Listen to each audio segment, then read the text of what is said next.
You had someone propose to you on stage, remember that? Yeah, that was in London. He proposed to me. He proposed to you. What Yeah. did you say? Are you now married? Oh, I think I said yeah. We have Paul from the Mysterines in the chat. I think we should get him on. What do you guys think, chat? Hey, what's up, Paul? How you doing? Really well, how are you? Really, really good, man. Really good. So, just to let you know, you are live.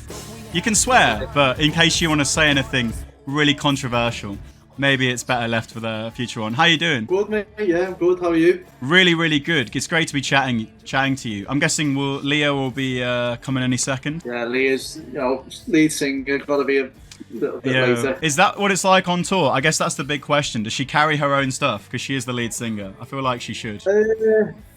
Here she is. Oh, I'll keep quiet then. So that is a confirmation that Leah Metcalf from the Mysterines does not carry her own equipment. Hey, Leah. Hi. So You just talked about me. yeah, Paul was just saying how you never carry any of your stuff at loading. Nope.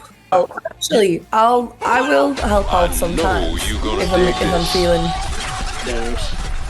Yeah. You've got like a little cork pad at the front, don't you? So I think because lead singers often don't have like instruments with them, so I guess that's a normal excuse. But Yeah, but I mean, there's lots of men to carry things, so. exactly, that's what they're there for, the heavy stuff. But it's so sick to be chatting with you guys. I'm trying to think now if you'd remember, like we met in 2017. Do you remember a gig in Birmingham at the Castle and Falcon? You were supporting Sugar Thief. I think it might have been the first gig you played ever. I don't think it was the first gig we ever played, but I do remember that gig. Yeah. Yeah, because it was, I think, before Mysterines even had social media, and I was interviewing Sugar Thief backstage, and then I think you guys came through, and the Sugar Thief was just like, oh, hey, it's the Mysterines, and I was like, oh, cool, hey, guys. And it's kind of amazing. Wasn't it? Yeah. We actually gate crashed the interview. I don't think we've met actually. Nice, Tim, nice to meet you, man. I'm George. George, nice to meet you, George. This is Mysterines. Are you in a band? Mysterines, big up. You guys don't even have social media, do you? No. That's sick. What crisps would you put on like the God tier? Have you seen a meme with the crisps? On the God tier. God tier crisps. What's Might sound a bit weird, but cheese and onion myself. McCoys or Walkers? Oof, depends what mood I'm in. I'm a bit. It varies. Is this like the crisps you pick for like Eating. If you're on the crisps that you love the most? Yeah, like the ones that kind of are worthy of worship if they're on the top tier. You know, you could form a religion around them. McCoy's salt and vinegar are pretty nice. It was beautiful, though. It's still on my YouTube somewhere. It's just really annoying because your head's kind of like cut off on the shot, cropped at the top. You probably don't. Do you remember the question I asked you? I mean, there's no way you would unless you watched it back. It was 2017. Was it favourite packet of crisps? It was. There you go. Amazing memory, Leah. And the answer you gave then, or it was God tier crisp. I'm not sure if you were there, to be fair, Paul. I was before my time. Nah. So did you join the band lineup later? I was 20, Yeah. I think. But it's a good question to ask. I was basically saying, like, what are the God tier crisps? I think Sugar Thief was saying, like, the bacon frazzles. Leah, at the time, you answered McCoy's salt and vinegar crisps. So is that still the case? Or have your crisp taste kind of evolved since then? I do like them crisps, definitely, but I probably wouldn't answer that now. Is it really? No. Maybe the Thai sweet chili crisps. I feel like they're a band's favourite of ours. Yeah, always on the I rider. think like, any chili crisps for me is a winner. So your Doritos Chili Heat Wave, they're right up there. Have you tried Have you tried the extra hot though, the purple ones? I don't know how risky you feel. Whenever we go to America, they always do it's like extreme like heat in terms of like all the chili crisps. And I remember when we were recording the album, I kind of was like not enjoying it, but weirdly was at the same time. So I kept going back to these like ridiculously spicy Doritos. Yeah, I feel like it's like all red and all that. The ones in America where you have to like sign a waiver before eating them because you might get hospitalized and you can't sue them if you do. I was like big into crisps them. in America have like loads of like artificial like colouring. Oh yeah, it's like a whole thing on Twitter. I keep seeing American people. They're like pulling apart their food and saying it's not real food, and you know. We could have it worse in the UK. We could, you're right. Yeah, true. I mean, I think we've got a good foundation for good crisps, really, in the UK. Mm. You know what I mean? It's a solid It foundation. is. It is. Nothing too wacky, but, you know, a good... I like the, do you know, the Transformers? Oh, Transformer snacks. Are they kind of on the same level as the, what are they called? The space ones, like alien faces you get from corner shops? Yeah, Transformer snacks are on school. Good stuff. You get them from like Heron Foods. And if you have Heron Foods in the Wirral or Liverpool. Yeah, we do actually. I think it was called Heroin Foods when I was a kid. We've all been there. Shout out David in chat who wants to. In fact, he just said the sweet chili crisps are banging. To be fair, yeah. If you guys have any questions for the Mysterines, feel free to ask away. Oh no, Leah's disappeared. She's back. She's back. So Lucas says, first of all, what's their favourite albums at the moment? And he always asks this, Lucas. He's one of my regulars. Do you guys know Black Country New Road? Yes, and big fan. Very big fans of them. Great band. I think that, I can't remember what record it's on. It might be their second one, but... Oh yeah, Ants from up there. Yeah, I was saying that literally the other day. That tune, Concord, I think it's one of the best tunes written in the past, 10 years. Yeah. Definitely, it's incredible, that song. Big wins to Lucas in chat. I mean, I was watching earlier today, Leah. I think you were doing a feature with a magazine or someone where you were in a vinyl shop and you're going through some of your favorite records. I love seeing Warpaint come up on there because I actually think Warpaint are almost underrated now. I think that first album from them was so good, but they're not. But for me, even when I listened back to it the other day and stuff like Keep It Healthy and Biggie, such a good band, so cool. Yeah. You like the kind of like a band, Warpaint. Yeah. And just great musicians. When we were in America, actually, I think Paul put on the was it the KXP? I know it was the Live from the Basement that they do. Yeah. Oh yeah. The from the basement thing. Yeah. Yeah. Is that anything to do with Radiohead's From the Basement? It's Nigel. It's Nigel Godrich. Oh, so there you go. That's of course that's legendary. I mean, you're on your sophomore album now, Afraid of Tomorrows. I feel like it's always a big moment for any alternative band.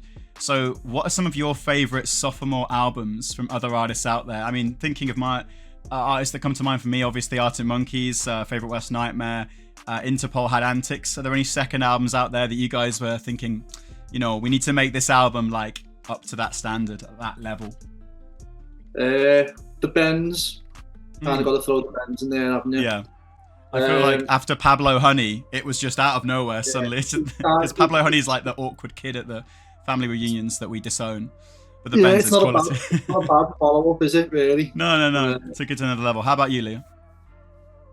You know what? I think even the Stroke second records, the first record, the debut is one of my favourite debuts ever.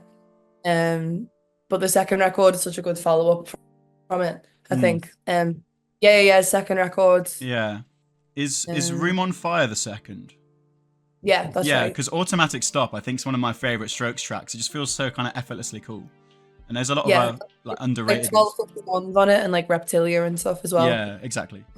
So good. The name of your album, Afraid of Tomorrows, I think it's quite kind of a bit of a zeitgeist for a lot of people and the way they feel now. Did you kind of mean that title to be a personal feeling about your own anxiety towards the future, or something wider about, I don't know, the state of the world and the way that tomorrow might shape up? I think it definitely came from an internal feeling at the time, and it was also a summary of the themes that run through the record. I feel like the phrase summed up, exactly where the records come from and stuff. And also the song Afraid of Tomorrows finishes the record, so it kind of just felt like a good kind of conclusion to everything. But I guess in terms of it being relative to the world and kind of what's going on now, I think it was probably a subconscious kind of thing too, with everything that's happening. So I guess it's kind of a double meaning really, but it's also from kind of a tongue-in-cheek place almost. So yeah, I think you guys have had quite a lot of opportunities to tour all around Europe, and you've seen a lot of the world, so you're probably in a good position to make a judgment on it almost, do you feel like your perspective has changed from those early days being a band just from Liverpool, probably playing like local shows at the Jacaranda or anything, going out and you know, doing the tour and sort of getting to know the music industry more? Or do you still feel very much like, you know, the same kids who formed the band however many years ago? I think touring, you've kind of got to go up pretty quickly, really, especially the way we did it. I remember, especially post-COVID, it was, we were just thrown into the deep end, and then from then on, we've kind of been non-stop, really. So you've kind of got to figure it out for yourself. There's no like tutorials or like anything like that. You've kind of just got to, you know, learn the hard way, really. And I think we did do that. Yeah, absolutely. I think like our internal world between us though is kind of, I think sometimes we don't really take in like we don't really realise how many people actually listen to the band, I suppose, because we're always together and like we kind of grew up together over like these years and stuff. So it's not like within our internal world there's like any sort of like ego between each other. We're all there's still people between each other.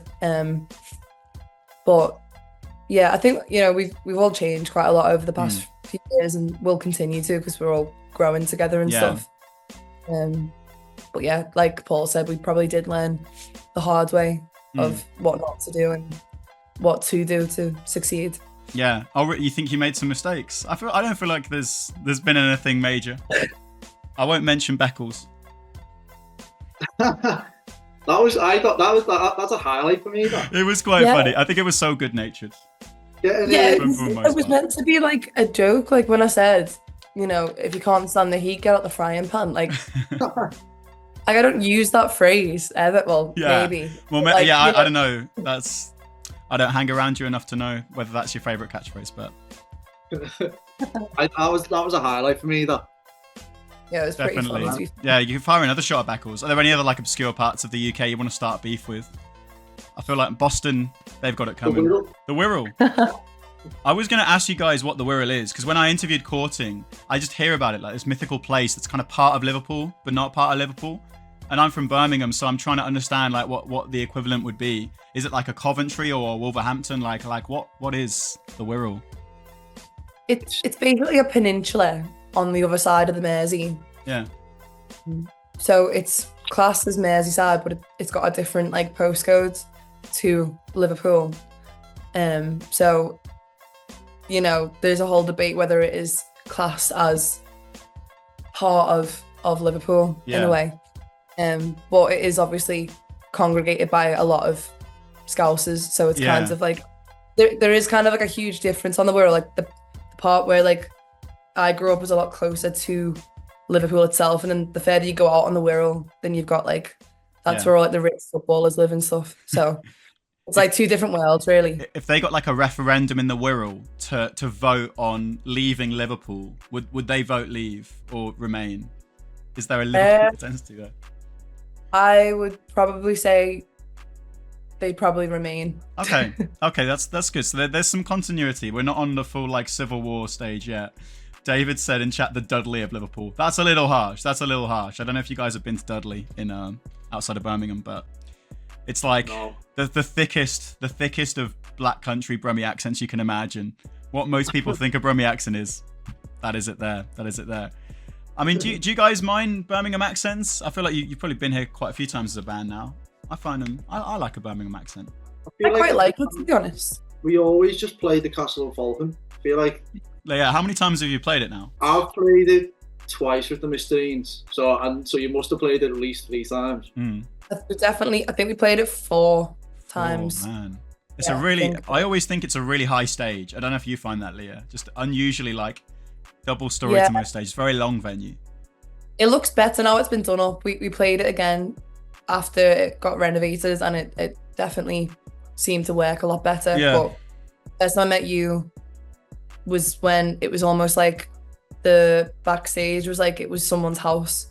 So that they could actually live there. It was like dead weird, but it was good. But it has a charm to it, I guess. Oh, I mean, I think the thing I associate with that venue is stage invasions, because I know Sugar Thief always said to me, like, we always get these stage invasions, and the kids think we love them, but we hate them because it's just people treading all over our pedals.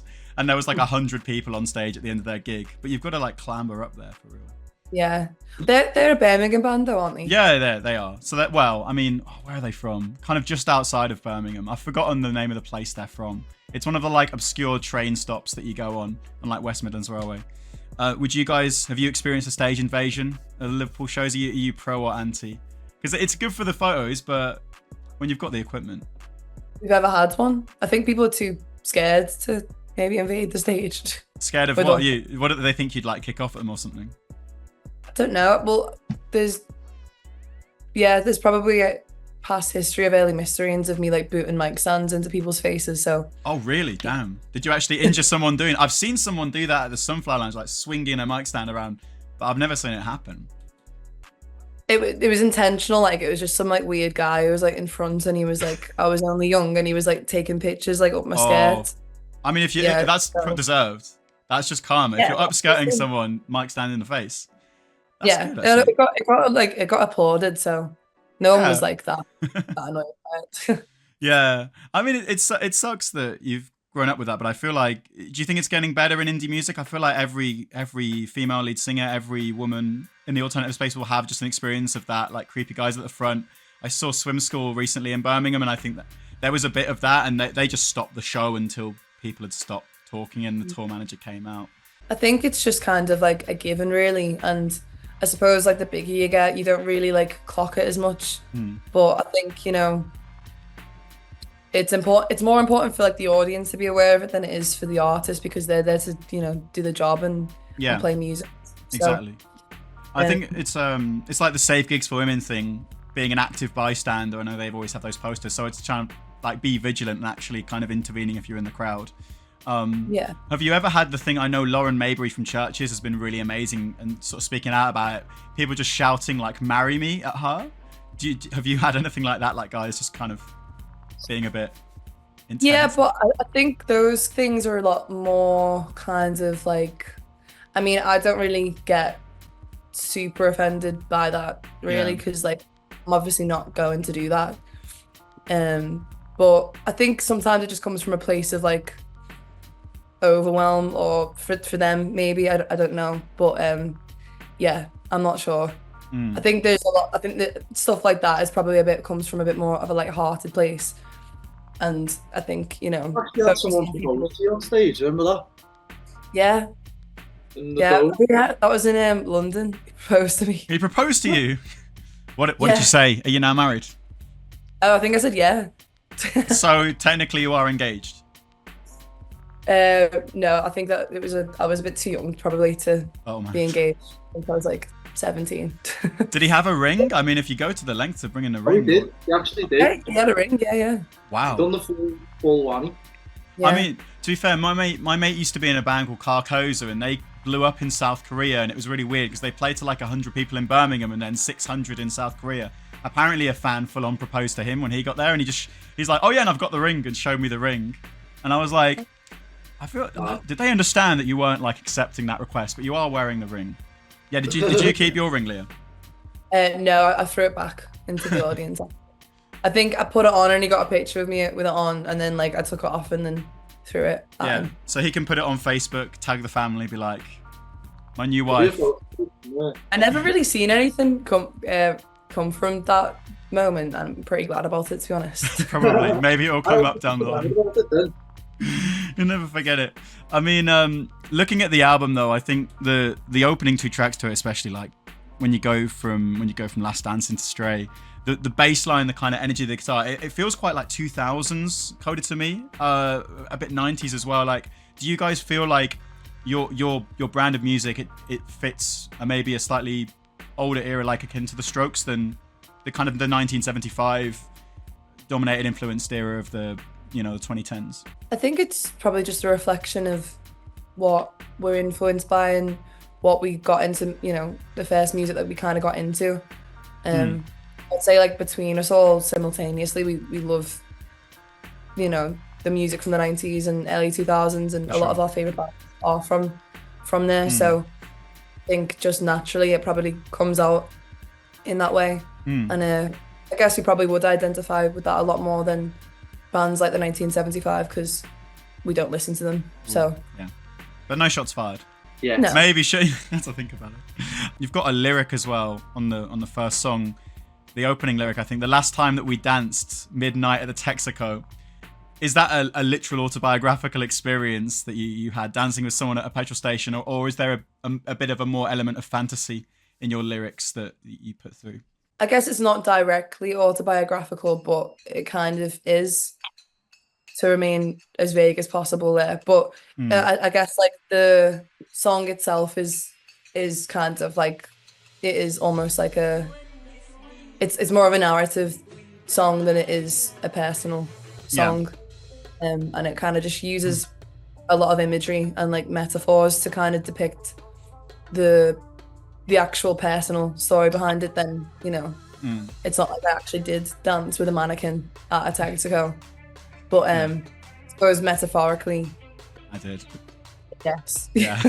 How do you feel about being very kind of metaphorical and cryptic versus being very upfront in songwriting? Because I think there's been some great examples this year. I think if you look at Billie Eilish, she's much more on the metaphorical side. You can kind of pick apart and analyze her songs. But then you've got Taylor Swift's new album, and it's literally talking about sitting at a dinner table with Matty Healy, and it's very obviously literally about that. And I know she talks about like him putting one of her rings on her finger onto the finger that you wear if you're getting married. Like, would you ever be that literal? Do you think it can be a bit scary to share so many private details of your life and songs when you've got a big audience of people? I think there's strengths to both of those things, and I think, as you know, songwriters will do, is to kind of pick and choose, and you know, there's never like one truth to a song. There's many truths. Yeah. So I think the more layered your songwriting is, and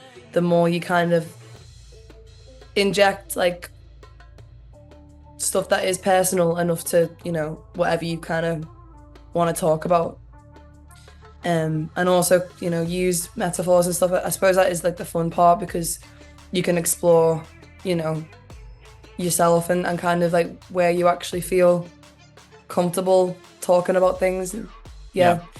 I think with this record, imagery was a big thing lyrically for me to kind of explore and to use in a provocative way to create a feeling of certain things. But I would say there is definitely a lot more personal stuff on this record than the first one. Yeah. And I think, you know, initially I probably was kind of a bit scared for it to, not scared, but it does kind of make you feel a bit vulnerable. Yeah. In a way, especially when you're performing it in front of like. Are there any lyrics on there where you're like, oh man, should I include that? Should I not? Or I wonder if there'll be any like backlash to that. Probably just Junkyard Angel as a whole, really. But that again is probably more narrative based. Is there a particular reason that one more so? Just due to what I'm saying in the song. Yeah, definitely. I'll quickly get the Genius Lyrics article up now. David in the chat says, what was Still Call You Home from the last album written about? One of the best songs ever written. So a big compliment there from David, who's in a great band called The Insider as well. So shout out to you, buddy. It was, again, a very personal song. I'd say probably the most personal on the first record. I guess it was just about past experiences with love, I guess. Yeah, it was one of the first songs that was written for Reeling, actually. Yeah. Probably one of the first songs I ever wrote. So in a way, it was important to kind of get that on the record. Yeah, it still kind of means a lot to me, that song. Nice one.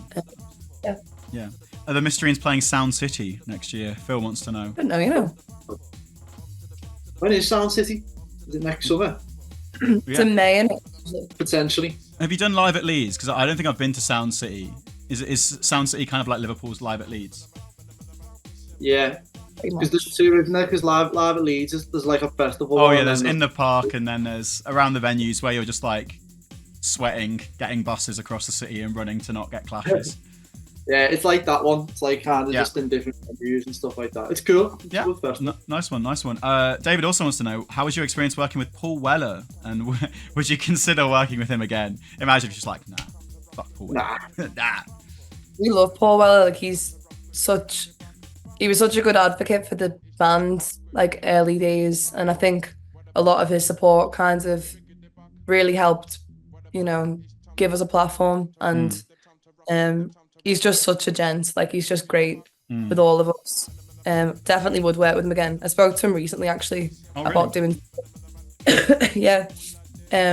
He's good. He's just like, when you meet him, it's kind of like you've known him for years. He's kind of just like some like mad uncle that you meet at a wedding, and you're like, oh, I didn't even know I was related to them. You know what I mean? Like, how do you communicate with Paul Weller? He strikes me as the kind of person who would email but not ever have like a phone with Instagram or anything like that. WhatsApp usually. Oh, okay. So it is WhatsApp. Yeah, he loves WhatsApp. Lucas he loves WhatsApp. He's a bit of a WhatsApp fiend. Group chats or one-on-one. He absolutely loves WhatsApp. He loves WhatsApp. What does he just comment? Oh, I love WhatsApp, or is he always popping up? He just always pops up on WhatsApp. I love that. Lucas wants to know, have they met Alex Turner? I assume because you supported Arctic Monkeys on several dates last year, you have met Alex. Yes. Yeah, we have. What's it like with them, especially backstage? I feel like there's a lot of mystique around Alex, especially because he doesn't really have social media. And I think a lot of fans just have the kind of old school interviews to go by. Were you surprised about his demeanor behind the scenes, or is he very much kind of the way you would expect him to be? He was lovely. He's just great. Yeah, we hung out with them a lot, to be honest, and we hung out with them a few times before that tour even, and yeah, they're just great. They're just really sound, pretty chilled. I think they keep themselves to themselves, which I think is like probably why they've been able to do it as long as they have. They're not exactly like milling around.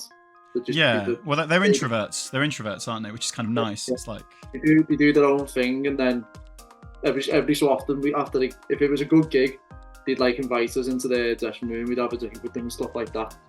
They were great. Yeah, definitely. Do you remember where you were when you found out you would be supporting them? I'm guessing it's kind of like getting a call up for England or something like that when you get that.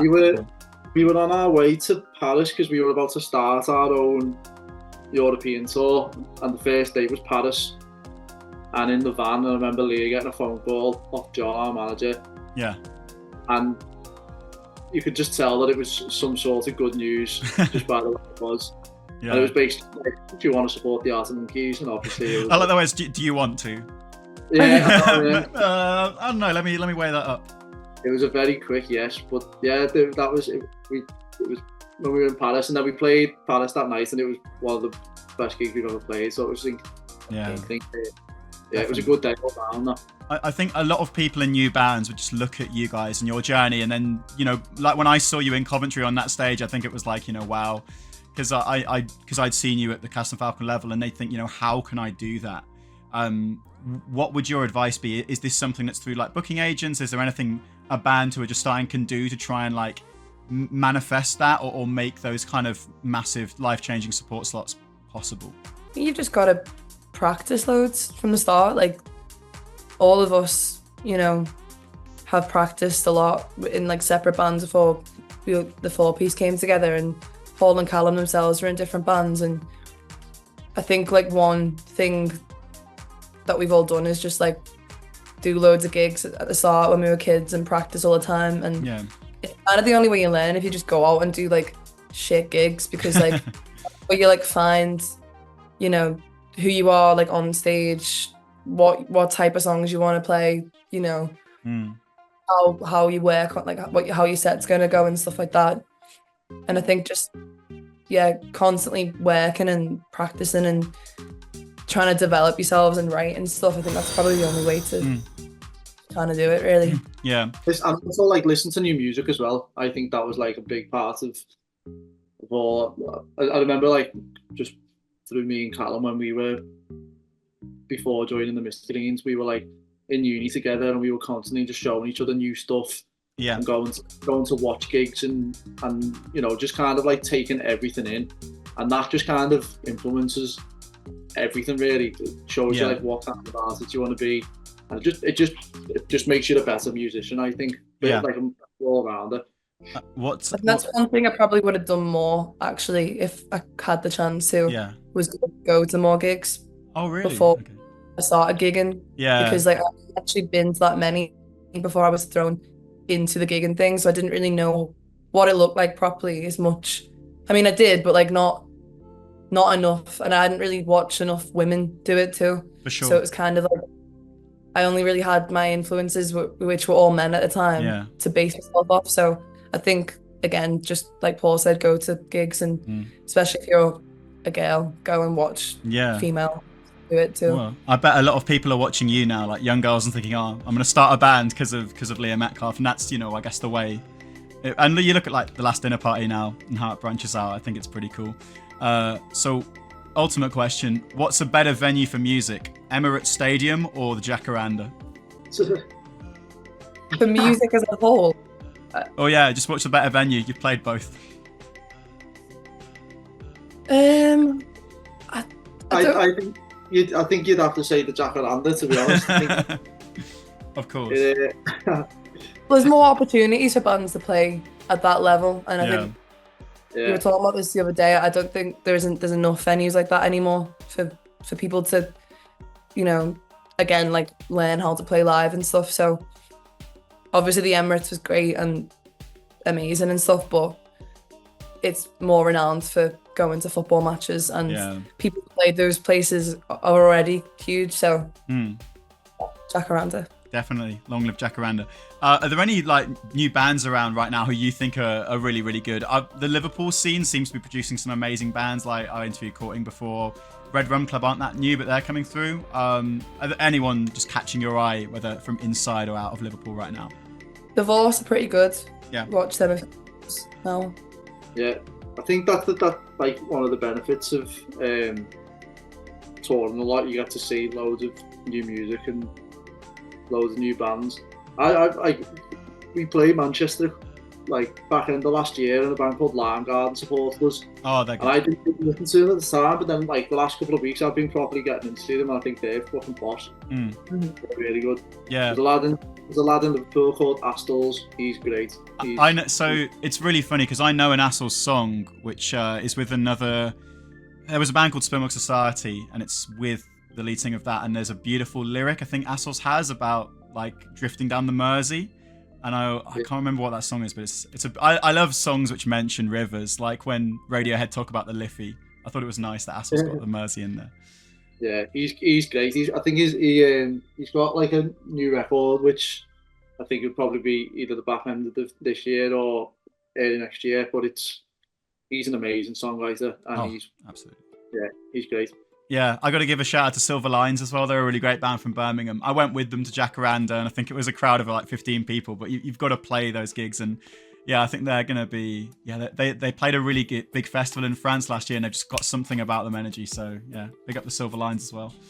Want to check out? Yeah. Just thank you so much, guys, for your time, and especially just little things like remembering the question from however many years ago. It means a lot to me that you guys or that you knew that. Leah, what's coming up for the rest of the year for you guys? I think big Liverpool Olympia gig in October and lots more touring. Yeah, we're really looking forward to the headline tour. We haven't really done anything like that for a while, and just to play the new songs and stuff. And we did one the other night in Guildford, and it was just really fun to see people like knowing the words to the new songs off the record and stuff. So yeah, that really got us excited for the headline tour. And just loads of touring. Absolutely. I'd love to play a song. It can be from the new record, or it can be any of your songs, to play you out. Is there any one track on there that you think maybe doesn't get the love, needs a bit more of a light shined on it? Tired Animal. Yeah, go ahead. Okay, go on then. Well, I'll play that one out for you guys. Thank you so much for spending time to chat to me. And yeah, I'll make sure are you coming to Birmingham or nearby? I think we're coming to Birmingham in February next year. Sweet. Well, I'll go to that, or I feel like a Liverpool show for you guys will be sick, so I might make a journey for that one. Big love. Enjoy your evenings, and thank you so much for your time. Yeah, nice one, Tim. See you guys. Always a pleasure. Big love. Up the Wirral. Or not. See you.